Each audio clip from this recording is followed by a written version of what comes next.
All right, today we are diving into an absolutely incredible story. We're talking about a goddess who literally saved the savior of the entire universe. Let's get into it. So, I want you to picture this for a second. What if the destroyer of the universe was on the verge of death? I mean, Lord Shiva himself, the great destroyer, is dying. The whole cosmos is shaking, the gods are absolutely panicking, and it feels like all hope is just gone. And then, out of nowhere, this mysterious blue goddess appears. And yeah, her form is intense, it's fearsome, but her eyes, they're just filled with this incredible compassion. She actually scoops up the mighty Shiva like he's nothing more than a small child. So who is she? This is Mahavidya Tara, the savior, and her story is one we've just got to explore. So yeah, our focus today is really on Tara's role as Mahadev's protector. We're going to see how she became his ultimate protector in one of the most dramatic events in all of Hindu mythology. Okay, so who is she, really? Well, Tara is the second of the 10 Mahavidyas, the great wisdom goddesses. And her name, it literally means savior, or the one who carries you across, across that big, messy ocean of life and suffering. And get this. Out of all these incredibly powerful goddesses, she's known as the most compassionate of them all. But, to really get Tara, you have to go back to the beginning. We've got to understand where she and her 9 powerful sisters even came from. And trust me, their origin story is every bit as powerful as they are. So the legend goes that there was this, let's call it a dispute, between Shiva and Parvati, and Shiva decides he's just going to leave. Well, Parvati was not having any of that. As Adi Shakti, the supreme divine mother, she manifested into 10, terrifyingly powerful forms that just blocked every single direction. He couldn't go anywhere. These were the Mahavidyas. And yeah, they were so powerful they stopped Shiva himself cold in his tracks. Now, I know, her appearance can be a bit intimidating at first glance, but every single detail here is just packed with meaning. Okay, so that deep blue color, that's the limitless cosmos. Her 3 eyes, they see everything, past, present, and future. That wild, loose hair symbolizes ultimate freedom. And her tongue sticking out, that's her literally consuming all the negativity from the world. The garland of 50 skulls, that represents the 50 letters of the Sanskrit alphabet, the very source code of creation. And her standing on a corpse, or a shava, that's actually Shiva, representing a really core tantric idea that consciousness without energy is basically powerless. And the things she's holding in her hands are just as symbolic. I mean, these aren't just weapons of war, they're tools for liberation. The scissors, they're for cutting away all our worldly attachments and our ego. The sword is there to slice through ignorance. The lotus is a classic symbol of purity and enlightenment. And that skull cup, it represents totally giving up the ego. Okay, so you might be thinking, hang on, doesn't she look a lot like the goddess Kali?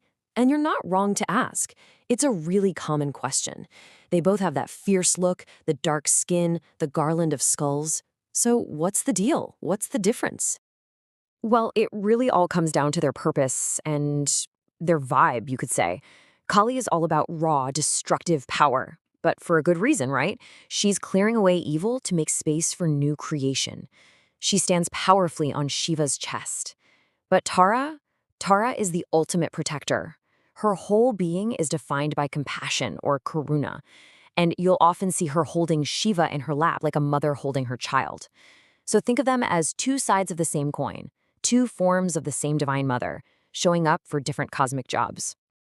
And it's exactly that maternal, protective nature that brings us back to her most famous story, the story of the day she saved the entire universe by saving its destroyer. All right, so the story kicks off during the Samudra Manthan, the great churning of the cosmic ocean. You've got the gods and the demons working together, of all things, trying to get the nectar of immortality. But, oops, the first thing that comes out is Halahal, the deadliest poison in the universe, and it threatens to wipe everything out. So in this incredible act of sacrifice, Lord Shiva drinks all of it. Parvati, seeing this, rushes over and grabs his throat, trapping the poison right there. This saves the universe, yeah, but it turns his throat blue, giving him the name Nilkanth, the blue-throated one. But the crisis was far from over. Even though the poison was contained, its intense heat was literally consuming Shiva from the inside. The gods tried everything. They had the sacred river Ganga flow over his head. It just turned to steam. The moon sat on his forehead. Its cool light did nothing. Even Parvati's sandalwood paste just sizzled and burned away. Can you imagine? The entire universe is just watching in horror as its great protector is slowly dying. So in this moment of just absolute, total desperation, when all hope was lost, Parvati goes into a deep meditation. She calls upon her most ultimate, most compassionate power, and she manifests as Mahavidya Tara. And this goddess, descending from the sky, her power wasn't about wrath or destruction. It was born from an overwhelming cosmic love. And as Tara gets closer, something absolutely incredible happens. The mighty Lord Shiva, the destroyer of worlds, he transforms. He shrinks down, becoming a tiny, helpless infant, just writhing in agony from the poison. And Tara, she just gently lifts him up and places him in her lap. You know, this moment is such a perfect illustration of a deep tantric teaching. It says that Shiva, or consciousness, is basically a corpse, a shava, without Shakti, which is energy. And what is the most primal, most powerful form of that energy? It's a mother's. So there she is, cradling the infant Shiva, and she begins to breastfeed him. And her milk, the true nectar of life, flows into him, and with its sheer, overwhelming compassion, it completely neutralizes the Halahal poison. Think about that. The deadliest poison in the entire universe wasn't beaten by some cosmic weapon. It was defeated by a mother's love. Shiva was saved. But saving Shiva? That's not her only claim to fame. Oh no. Tara's power has been called on to do everything from defeating demons to humbling the wisest and maybe proudest of sages. For example, during his epic battle with Ravana, Lord Ram was told he needed some extra firepower to win. So he called on Tara. She infused his final arrow with her energy and, well, that was the end of Ravana. And then there's the story of the great sage Vashishta. He was brilliant, but maybe a little arrogant. He tried for years and years to get Tara's attention with all these intense rituals, but nothing worked. It was only after he traveled to Tibet and learned real humility from a Buddhist guru that she finally appeared to him. It's a great lesson, right? Devotion always wins out over ego. And what's so cool is that these aren't just ancient stories you read in a book. They are alive and well today. Her legacy is active, it's worshipped, and it even spans across different cultures and traditions. You can see her influence all over India and beyond. Tarapith in West Bengal is a huge pilgrimage site said to be where Sati's third eye fell to earth. She's also a big deal at the famous Kaligat temple in Kolkata. But what's really fascinating is how her influence stretches right into Buddhism. In Tibet and Nepal, she's worshipped as Green Tara, that's all about active compassion, and as White Tara, who helps grant a long life. And people today connect with her energy through some really powerful mantras. The most famous one, you've probably heard it, is Om Tare Tutare Turi Swaha. Millions of people chant it, especially in Tibetan Buddhism. And there are other powerful tantric and Gayatri mantras that devotees use to call on her for protection, for wisdom, for her compassionate help. So when you boil it all down, what's the lesson of Mahavidya Tara?